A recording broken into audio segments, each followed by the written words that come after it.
नमस्कार, ताजा विशेष में आप सभी का स्वागत है। मैं हूं शाह आलम। पिछले 2 वर्षों में पहले श्रीलंका, उसके बाद बांग्लादेश और अब नेपाल, जहां पर सत्ता पलट हुआ है। प्रदर्शनकारियों ने नेपाल के राष्ट्रपति को खदेड़ दिया था। उसके बाद बांग्लादेश की प्रधानमंत्री शेख हसीना को भागना पड़ा था और अब नेपाल में जो प्रधानमंत्री हैं उन्हें इस्तीफा देना पड़ा और हेलीकॉप्टर के जरिए वो भी भाग गए, पता नहीं कहां गए। उससे पहले जो वहां मंत्री थे उनको इस्तीफा देना पड़ा। वहां के उप प्रधानमंत्री को लोगों ने दौड़ा दौड़ा कर पीटा। फिनांस मिनिस्टर को जबरदस्त तरीके से पीटा गया। वो नंगे हो गए, कपड़ा फट गया, लेकिन लोग पीटते रहे। कोई प्रधानमंत्री के घर से कुर्सी निकालकर जश्न मनाता नजर आया, तो कोई अंदर से कोई बॉक्स निकाल कर ले आया। ये तमाम तस्वीरें आपको ये बताने के लिए काफ़ी है कि जब जनता आक्रोशित होती है तो फिर कोई मायने नहीं रखता कि सामने कौन है। ये देखिए, उप प्रधानमंत्री को कैसे दौड़ा दौड़ा कर लोग पीट रहे हैं। ये उप प्रधानमंत्री आगे जो काले कोट और सफ़ेद शर्ट में दिख रहे हैं, और कैसे उनको दौड़ा दौड़ा के पीट रहे हैं। सुरक्षा गार्ड और तमाम लोग तो पहले ही लगता है जैसे हाथ खड़ा कर गए हों, और इस तरीके से पीटा जा रहा है। उससे पहले आपने देखा कि कैसे लोग कुर्सी लेकर भाग रहे हैं, टेबल लेकर। ये देखिए, ये वहां के वित्त मंत्री हैं, इनको इस कदर पीटा गया है। ये देखिए कैसे लोग मार रहे हैं। मारते मारते वो हालत कर चुके हैं कि मंत्री जी का कपड़ा भी फट गया और पूरे लफड़ा में वो पड़ गए। मंत्री जी सोफा लगवाते हैं, ऐशो आराम की रिहाइश होती है मंत्रियों की, और जनता जब भ्रष्टाचार से जूझती है, महंगाई से परेशान होती है, तो 2 जून की रोटी के लिए उसे बहुत मशक्कत करनी पड़ती है। लेकिन नेताजी अपने बंगलों को इस तरीके से सजाते हैं कि सालों साल उसमें काम चल रहा होता है। और आज जब लोगों का गुस्सा जब फूट पड़ा, तो पहले कहा गया कि सोशल मीडिया बैन किया गया था गुस्सा को रोकने के लिए। हालांकि सरकार ने दलील दी थी कि उन्हें टैक्स नहीं मिल पा रहा है, लेकिन जो प्रोटेस्टर्स हैं वो ये कह रहे थे कि दरअसल विपक्ष का जो गुस्सा है वो जो सोशल मीडिया पर आ रहा है, इसलिए उसे बैन किया गया। उसके बाद लोग घुस गए। फिर मोदी जो सरकार थी वहां पर प्रधानमंत्री के नेतृत्व में, उन्होंने क्या किया कि उस फैसले को वापस ले लिया। लेकिन बावजूद इसके वो भीड़ वापस नहीं गई और भीड़ अंदर चली गई। संसद भवन में आग लगा दी। 3 तस्वीरें हम संजय से बोलेंगे कि चलाइए, वो जो 3 तस्वीरें हैं 3 विंडो में, उसमें दिखाइए कि कैसे संसद भवन को आग के हवाले कर दिया गया और कैसे प्रधानमंत्री मोदी साहब जो है वो हेलीकॉप्टर के जरिए भाग रहे हैं। ये देखिए, और जो लोग हैं वो हजारों हजार की तादाद में काठमांडू से लेकर अलग अलग इलाके में नजर आ रहे हैं। और ये सब युवा है, जेन जी के युवा है, ये सब कोई है। आगे हम रिपोर्ट भी आपको दिखाएंगे कि कैसे वहां के हालात बहुत ही खराब हो गए हैं। धुआं धुआं नेपाल हो चुका है। प्रधानमंत्री भाग चुके हैं इस्तीफा देकर, गृह मंत्री पहले ही इस्तीफा दे चुके हैं, कृषि मंत्री, कुल 10 मंत्री को पीटा जा रहा है, उप प्रधानमंत्री को खदेड़ा जा रहा है।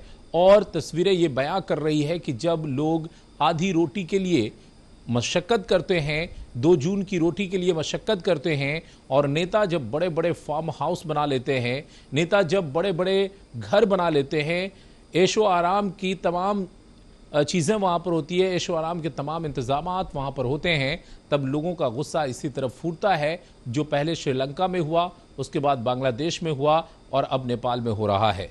हम आगे रिपोर्ट दिखाएंगे, लेकिन पहले चलते हैं। हमारे साथ आर.के. श्रीवास्तव जो कि रक्षा विशेषज्ञ हैं, वो हमारे साथ जुड़ गए। कल भी हम लोगों ने इस पर चर्चा की थी। आर.के. श्रीवास्तव, आपने कहा था कि ये सोशल मीडिया का मामला नहीं है, इसके पीछे कोई ना कोई एक बड़ा हाथ है। और वो आज जब प्रधानमंत्री वहां भागते नजर आए हैं इस्तीफा देने के बाद, और वहां मंत्री पिटते नजर आए हैं, उप प्रधानमंत्री को लोगों ने खदेड़ खदेड़ कर पीटा है। जिस डीएसपी ने वहां पर फायरिंग के आदेश दिए थे उनको पीट पीट कर मार डाला है। जेल तोड़कर कैदी भाग गए हैं और हालात आउट ऑफ कंट्रोल है। ये इस बात को बताने के लिए काफी है कि जो बात आप कल कह रहे थे कि ये सोशल मीडिया के अगेंस्ट मामला नहीं है, सोशल मीडिया तो थोपाई जा रहा था उस विपक्ष की आवाज को दबाने के लिए, जो आवाज वहां पिछले काफी दिनों से उठ रही थी, और इसके पीछे कोई ना कोई बड़ा हाथ है। तो अब क्या आप देख पा रहे हैं नेपाल में? नमस्कार। देखिए, आज की जो परिस्थिति की घटना का यदि हम लोग अवलोकन कर रहे हैं तो एक चीज और नजर आ रही है कि अब नेपाल जो है एक संवैधानिक, बहुत बड़े संवैधानिक संकट से गुजर रहा है। क्योंकि अभी तक तो उनके पास प्रधानमंत्री थे, अभी आपके पास खबर आ जाएगी कि उनके राष्ट्रपति ने भी इस्तीफा दे दिया। वो खबर आ गई, इस्तीफा दे दिया राष्ट्रपति ने। तो अब यदि पार्लियामेंट जो लोकतांत्रिक जो प्रक्रिया में जो प्रधानमंत्री और राष्ट्रपति हैं, यदि दोनों ही नहीं है, तो ऐसी हालात में हमें लगता है कि आज की रात या अभी जो नेपाल की सेना जो है उन्होंने पूरी सत्ता अपने हाथों में ले लेंगे। ये एकमात्र कॉन्स्टिट्यूशन जो संवैधानिक जो रह जाता है वो नेपाल के आर्मी का रह जाता है। नंबर 1, यदि नेपाल आर्मी आज रह जाता है, यदि उन्होंने अपने हाथ में सत्ता ले लिया, उसमें उन्होंने सुप्रीम कोर्ट के चीफ जस्टिस से जरूर मिलेंगे, तो ये एक अलग तरफ का होगा। तो उनके पास क्या ऑप्शन हैं? ये जो चीफ हैं, जो नेपाल आर्मी के जो प्रमुख हैं, उनके पास क्या ऑप्शन है, उनके पास क्या तरीके हैं, उसके पर मैं यदि थोड़ा सा अवलोकन करूं तो 2-3 चीजें समझ में आती हैं। नंबर एक कि वो किसी व्यक्ति को लें और वहां पर एक नई सरकार का गठन करें, दैट इज पॉइंट 1, राइट, जिसमें से कोई चुने हुए आदमी वो कहां से किसके, ठीक है, उसमें 2 नाम भी आ रहे हैं, बिल्कुल कोई ना कोई तो बनेगा। उसमें सुन रहे हैं कि जो प्रदर्शनकारी है वो ये कह रहे हैं कि जो काठमांडू के मेयर हैं उनको बनाया जाए। तो ये भी है कि जो पहले उप प्रधानमंत्री थे जिनको जेल में डाला गया था भ्रष्टाचार के मामले में, वो जेल से बाहर आ गए हैं, तो उनको बनाया जाए। ये तमाम चीजें चल रही है, लेकिन सवाल ये कि ऐसे हालात क्यों बन रहे हैं? इसका एक विश्लेषण ये भी आ रहा है कि जब भ्रष्टाचार चरम पर हो, जब नेता खुद को ये समझने लगे कि वही आखिरी है और वही शुरुआत है, और नेताओं के भवन जो है वो चमचमाते हों, उसके अंदर टाइल्स पर टाइल्स लगी हो, सोफा गद्दा हो, करोड़ों करोड़ रुपए की आमदनी हो, और जनता 2 जून की रोटी के लिए जब मशक्कत करे और मेहनत करे और फिर भी वो उसे 2 जून की रोटी मैसर न मिल पाए, तो शायद ऐसे मामले होते हैं। क्योंकि इससे पहले श्रीलंका में हुआ है, फिर बांग्लादेश में हुआ और अब यहां हुआ है। जी देखिए, प्रचंड का जब घर कल जलाया गया और प्रचंड के घर के जो छवि निकली है जी, मैं तो बहुत ही उसको देख के सरप्राइज हो गया। मुझे आश्चर्य हुआ कि प्रचंड जो अपने आप को कहते हैं कि मैं जनता से जुड़ा हुआ हूँ, मैं कम्युनिस्ट विचारधाराओं का व्यक्ति हूँ, उनका घर इतना चमचमाता हुआ ये कहां से आया? बिना करप्शन के तो नहीं हो सकता। और ये जो वहां पर 2008 से लेकर के 2025 तक 13 गवर्नमेंट निकली है, गई चली गई, ये 14वां गवर्नमेंट था, और ये जो सत्ता थी 3-4 आदमियों के बीच में घूम रहा था। या तो ओली साहब थे, या प्रचंड था, या द्वाबा थे, यही 3-4 लोग चला रहे थे, राइट। उसमें आज चाहे अब आप काठमांडू के मेयर का नाम बता दें या किसी और का नाम बता दें, वो लोग दूध से धुले हुए नहीं है। तो आज की डेट में जो सत्ता चलाने वाले लोग हैं, मुझे पूरा विश्वास है कि जो नेपाल की जो फौज की जो प्रधान है, प्रमुख है, सेना प्रमुख हैं, वो अपनी पूरी चीजें। ठीक है सर, आप बने रहिएगा, जरा रिपोर्ट दिखाते हैं हम अपने दर्शकों को कि कैसे ओली साहब जो हैं वो फरार हो गए इस्तीफा देने के बाद। राष्ट्रपति ने भी इस्तीफा दे दिया, जेल से कैदी भाग रहे हैं, मंत्री पीटे जा रहे हैं, उप प्रधानमंत्री को खदेड़ा गया है, उनको पीटा गया है, लोग कुर्सी लेकर डांस कर रहे हैं, ये सब हो रहा है वहां पर। जरा ये रिपोर्ट देखिए।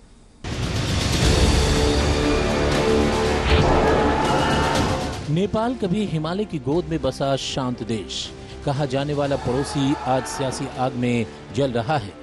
प्रधानमंत्री केपी शर्मा ओली ने इस्तीफा दे दिया है और इस्तीफे के साथ ही हालात काबू से बाहर हो गए हैं। राजधानी काठमांडू में संसद भवन और राष्ट्रपति भवन प्रदर्शनकारियों के कब्जे में है।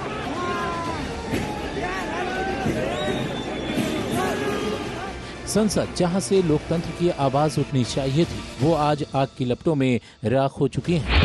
सवाल है, नेपाल का भविष्य किस दिशा में जा रहा है? प्रदर्शनकारियों ने कई मंत्रियों के आवास को भी आग के हवाले कर दिया है।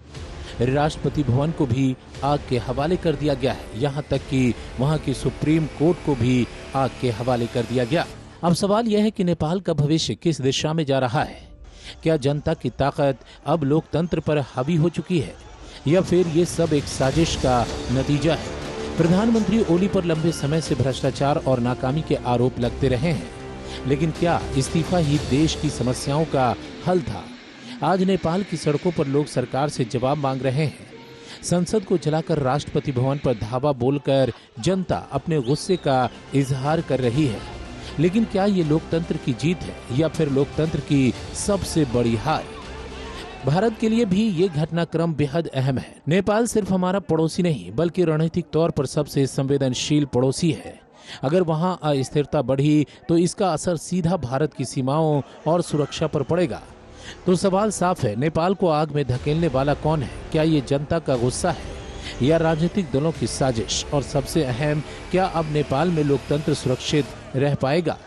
ये सिर्फ नेपाल का संकट नहीं बल्कि पूरी दक्षिण एशिया की राजनीति के लिए चेतावनी की घंटी है।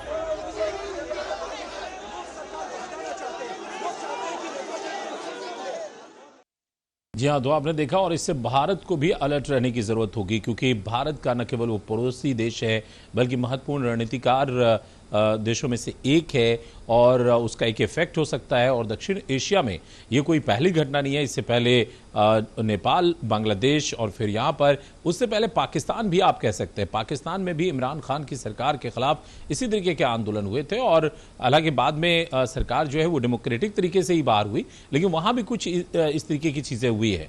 और पाकिस्तान में तो कई बार तख्ता पलट की चीज़ें भी होती रही है। हमारे साथ लगातार रक्षा विशेषज्ञ आर.के. श्रीवास्तव हैं। श्रीवास्तव जी, यहाँ पर बार बार कहा जा रहा है कि भारत को भी अलर्ट रहना चाहिए और दक्षिण एशिया का ये तीनों मुल्क इस जद में आ गया।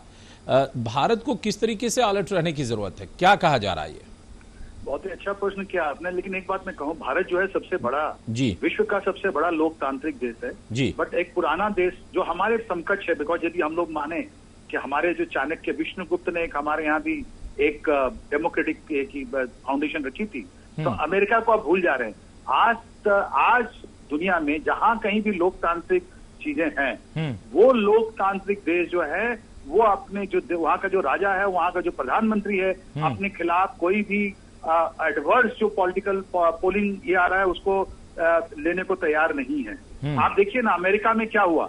अमेरिका में जब आप देख रहे हैं जो डोनाल्ड ट्रंप जो जो बाइडेन के साथ हार गए थे इलेक्शन में, वहां के कैपिटल हिल जो उसको कहते हैं उनकी जो राजधानी थी वॉशिंगटन में, कितनी बुरी तरह से इनके समर्थकों ने वहां पर सभी चीजों की तोड़फाड़ की थी। ये मत भूलिए आप, अमेरिका जैसे देशों में भी हुआ है और ये चीजें जर्मनी में, ये चीज आपकी क्या कहते हैं फ्रांस में, ये चीजें साउथ एशियन में हर जगह हो रहा है। इसलिए हमें सावधान अपनी बॉर्डर से रहने का जरूरत नहीं है, हमें सावधान रहना है। हम ये हर जगह, और आप यदि एक ताना बाना यदि आप देखें, अमेरिका का इलेक्शन का रिजल्ट आप सभी के मातम है। ये आप 2022 में यदि आप देखें श्रीलंका का, वहां भी वही हाल था। उन्होंने कहा था कि ये जो क्या कहते हैं अपना जो उनका इलेक्शन रिजल्ट खराब हुआ है, इलेक्शन रिजल्ट को गोटेबाया राजपक्षे के लोगों का नहीं माना। आप यही बात आप देखिए, पाकिस्तान की बात अभी आपने कही, ये जो इमरान खान को हटाया गया और दूसरे शहबाज शरीफ के गवर्नमेंट को लाया गया था, उस समय इलेक्शन का मसला था। बांग्लादेश में इलेक्शन का मसला था, नेपाल में इलेक्शन का मसला था। तो ये जो इलेक्शन वाली बात जो है, विश्व में कहीं भी लोकतांत्रिक सरकार है वो एक बार को बोल रही है। तो फिर आर.के. श्रीवास्तव, मैं ये सवाल पूछूं या ना पूछूं कि एसआईआर को लेकर जो यहाँ पर बवाल चल रहा है और इसको जिस तरीके से कांग्रेस पुश कर रही है, इसको क्या आप मानते हैं? फिर देखिए, इसमें तो हमें बहुत सजग रहने की जरूरत है। आपने यदि जनता की भावनाओं को नहीं समझा, ये जो हम लोग बोलते हैं ना कि लोगों के कंठ से, उन लोगों के मुंह से, उनके विचार से जो उतर रहे हैं, उनके प्रति हमको सजग रहना है। हमें खतरा बाहर से नहीं, आपने बहुत ही क्लियर कट कह दिया है कि बॉर्डर से ज्यादा सजग अंदर रहने की जरूरत है। कि जनता के जो इश्यूज आ रहे हैं, चाहे वो एसआईआर के इश्यूज हों, चाहे वो किसानों के इश्यूज हों, चाहे जो भी इश्यूज हों, उस पे सरकारों को बहुत ही सतर्क रहने की जरूरत है। क्योंकि आपने ये कहा जब अमेरिका जैसे देश में ऐसी घटना घट सकती है, आपने और भी कई देशों का जिक्र किया और ये तो हमारे पड़ोसी देश हैं, यहां पर ऐसी घटनाएं घटी है, तो भारत को बॉर्डर पे तो अलर्ट रहना ही है, साथ में देश के अंदर जनता के नब्ज को समझते हुए डिसीजन लेना पड़ेगा। ऐसा नहीं कि हर किसी चीज को आप थोपते चले जाए और फिर उसका असर हो यही जो बांग्लादेश में हुआ। हमें जहां तक जानकारी है कि बांग्लादेश के अंदर विपक्षी पार्टियों के बाइकआउट करने के बावजूद शेख हसीना सरकार जो है वहां चुनाव करवा लेती थी और 90% से ज्यादा वोट उनके पक्ष में पड़ता था और वो चुनाव जीत जाती थी। वहां की विपक्षी पार्टियां कहती थी कि इलेक्शन ट्रांसपेरेंट नहीं है, लेकिन उसका कोई असर तत्कालीन सरकार शेख हसीना पर नहीं पड़ता था और उसका हश्र क्या हुआ वो सब ने देखा। यहां रुकेंगे एक छोटा सा ब्रेक के लिए। ब्रेक के बाद हम रिपोर्ट दिखाएंगे कि श्रीलंका, बांग्लादेश और अब नेपाल, इन सब देशों के बाद भारत को किस तरीके से सजग रहने की जरूरत है, ये रिपोर्ट दिखाएंगे और फिर इस पर चर्चा भी करेंगे। लौटते हैं।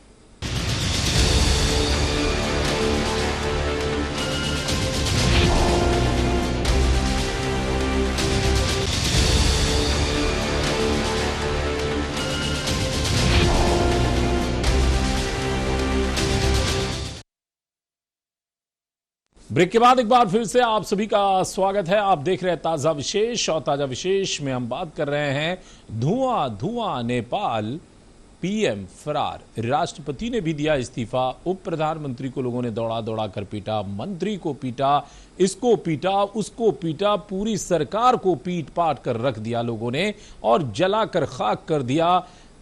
संसद भवन को जलाया, पीएम आवास को जलाया, राष्ट्रपति भवन को कब्जे में लिया, हाई कोर्ट पर हमला किया, कुछ भी नहीं बख्शा। जिस डीएसपी ने फायरिंग के आदेश दिए उसे पीट पीट कर मार डाला। और यहां तक कि आप देखेंगे कि एक नेता या कोई अधिकारी हैं, उनको देखिए नदी में दौड़ा दौड़ा कर पीटा जा रहा है। देखिए नदी में बेचारा भागा जा रहा है और पीछे से पब्लिक खदेड़े जा रही है, पकड़ पकड़ के पीट रही है, सारा गुस्सा निकाल रही है। नदी तो नदी में, घर तो घर में, नाला तो नाला में, कहीं बख्शने वाले नहीं है। और ये सब नेता की पिटाई कर रही है वहां की जनता। और ये भी बता दें कि वहां मीडिया हाउसेस पर भी हमले हुए हैं। जी हां, मीडिया हाउसेस पर भी हमले हुए हैं, उनके लोगों को भी मारा पीटा गया है। ये नेपाल के अंदर हो रहा है, यानी जनता ने पूरी कमान अपने हाथों में ले ली है। इस पर आगे हम बातचीत करेंगे, लेकिन आइए आपको दिखाते हैं कि पहले श्रीलंका, फिर बांग्लादेश और अब नेपाल। ऐसे में होशियार रहना चाहिए भारत को भी, क्योंकि जनता के मुद्दों से जो सरकार होशियार नहीं रहती तो जनता का गुस्सा जब फूटता है, जब उसे इस बात की याद आती है कि हमारे ही वोट से हमारी सरकार बनी, जो सरकार में है उनके बंगले करोड़ों के, जो सरकार में है उनकी गाड़ियां करोड़ों की, और जिसके वोट से सरकार बनी उसे 2 जून की रोटी नहीं, उसे रेवड़ियां दी जा रही है, 5 किलो अनाज और 500 रुपए, और नौकरी नहीं और कारोबार नहीं, सब कुछ चौपट राजा की तरह। तब जनता इसी तरीके से झंडा डंडा सब कुछ अपने हाथों में ले लेती है। देखिए रिपोर्ट। लोग कहते हैं कि लोकतंत्र की परिभाषा क्या है? जनता का, जनता के लिए और जनता के द्वारा चुनी गई सरकार, यानी जनता ही अपने में से किसी को सरकार चुनती है और उस सरकार को फिर जनता के लिए ही काम करना होता है।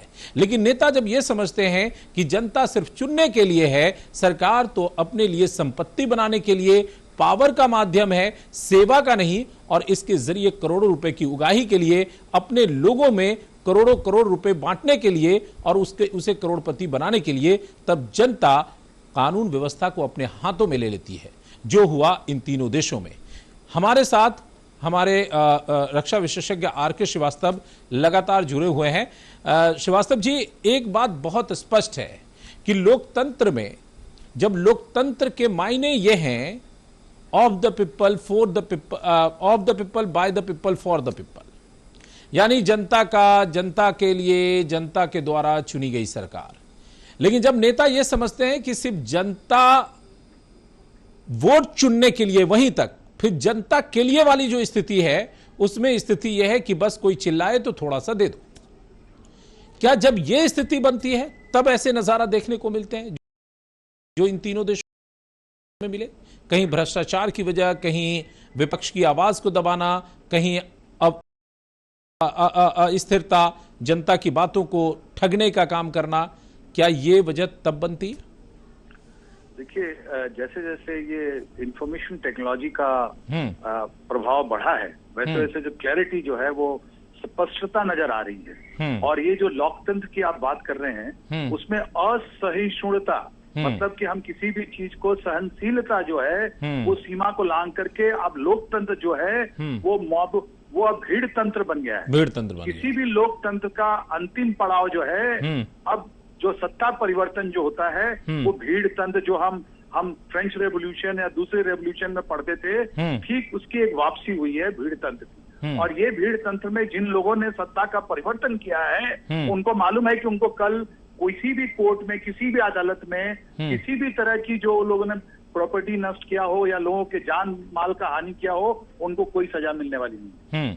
कोई सजा मिलने वाली नहीं है, राइट। तो ये देख लो आप, चाहे वो बांग्लादेश हो, चाहे आप अपने श्रीलंका की बात हो, और चाहे आज नेपाल की बात हो, कोई सरकारी नहीं, इस बात में तो कोई दो राय नहीं है कि बांग्लादेश के अंदर हम लोगों ने देखा है चुनाव के पैटर्न को कि कैसे वहां एक तरफा वोटिंग सरकार के पक्ष में दिखाई जाती थी, विपक्ष को वोट नहीं मिलता था। कई बार तो विपक्ष ने बहिष्कार भी किया, बावजूद इसके चुनाव भी हुए और सरकार तत्कालीन आती रही। देखिए, चुनाव बहिष्कार करना तो ये एक सोची समझी उनकी रणनीति है। किसी ने तो उनको मजबूर नहीं किया चुनाव को बहिष्कार करने के लिए। कई पार्टियां वहां बैन थी बांग्लादेश में, वो कहानी नहीं है। आज कहानी है कि हमारी जिस तरह से आईटी जो है क्लियर कट दिखा रही है, उसमें एक बात तो समझ में आ रही है कि जो ये लोकतंत्र, भीड़ तंत्र का, उसको खात्मा करने का नहीं, लेकिन अब एक सवाल बहुत अहम है जो मैं चलते चलते जरूर पूछना चाहूंगा। हाँ, जल्दी से उसके बाद एक सवाल और मैं पूछूंगा आपसे, जल्दी में कीजिए। दूसरी बात यह है कि हर एक पॉलिटिशियन जो है, राजनेता जो है, वो 5 साल करने के बाद अपने साथ एक हेलीकॉप्टर रखे, क्योंकि अंतिम जो स्थिति है, जो तानाशाह बोलिए, जो इलेक्टेड प्रधानमंत्री बोलिए, राष्ट्र उनको भागने के लिए यही हेलीकॉप्टर चाहिए। ये बांग्लादेश में भी हेलीकॉप्टर था, यहाँ भी हेलीकॉप्टर है। एक आखिरी सवाल, चूंकि समय कम है, ये ऐसा नहीं लगता कि हम लोग जो कहते हैं कि जो आतंकवादी हैं, जैसे हम लोग तालिबान का जिक्र करते हैं कि जो तालिबानी हैं, उनका ये अंदाज रहा है सत्ता परिवर्तन का कि सरकार को डिसमिस करो, उनके खिलाफ लड़ाई लड़ो, गोली का जवाब बंदूक से दो, और इस तरीके से कई देशों में इस तरीके का परिवर्तन होता रहा है। तालिबान जैसे अफगानिस्तान में हुआ है और भी कई देशों में। ये तो वो लोग करते रहे जिनको हम लोग टेररिस्ट मानते रहे हैं, हालांकि अब तो उन्हें मान्यता भी दिया जा चुका है, भारत ने भी मान्यता दे दिया है। ये प्रवृत्ति क्या इन लोगों में जो इन देशों के हैं, चाहे वो नेपाल हो, चाहे वो बांग्लादेश हो, श्रीलंका हो, ये प्रवृत्ति इनमें क्यों उत्पन्न हुई है कि भाई गोली का जवाब पत्थर से, ईंट का जवाब पत्थर से देंगे और सत्ता से ऐसे लोगों को भगाएंगे? देखिए, आपने तालिबान का जिक्र किया, वो इस्लामिक स्टेट है, वही साथ में तो पूरी मिडिल ईस्ट इस्लामिक स्टेट है, बट वहां तो कोई ब्रिटिश श्रृंखला नहीं है, वहां तो सभी कुछ ऑर्डरली है, सब कुछ वहां चल रहा है, सब कुछ ठीक ठाक चल रहा है, वहां कोई ऐसी किलिंग नहीं है, वहां कोई शरीयत नहीं है। कहानी वो नहीं है। कहानी ये है कि जब आप जो आर्थिक विषमताएं, जब मानव के जिंदगी में डे टू डे अफेयर्स में फर्क करना पड़ता है, और ये बड़े लोगों और छोटे लोगों के बीच की जो दूरी है वो जब बढ़ जाती है तो ये हालत होती है। ये हालत होता है। बहुत बहुत शुक्रिया, बहुत अच्छा आखिरी कमेंट आपने दिया है कि मामला इस्लामिक देशों का भी नहीं है, मामला किसी कट्टरपंथियों का भी नहीं है। मामला यह है कि जब आर्थिक विषमता, जब गैप बढ़नी शुरू हो जाती है, जनता को जब यह एहसास होता है कि हम सिर्फ वोट देने के लिए और वोट के जरिए सरकार बदलने, इसे लाओ वही हाल, उसे लाओ वही हाल होने लगता है, और पैसे वाले होते जाते हैं। नेताजी पैसा कमा कर बड़ी बिल्डिंगें और बड़े बंगले बनाते हैं, बड़ी बड़ी गाड़ियों में चलते हैं, तब जनता इस तरीके से प्रतिवाद करती है। हालांकि लोकतंत्र में ऐसे प्रतिवाद की कोई जगह नहीं है और नहीं होनी चाहिए। आखिर नेपाल कैसे चलेगा? कोई तो कानून कायदा होना चाहिए जो नेपाल को चलाए, जो कंट्रोल करे।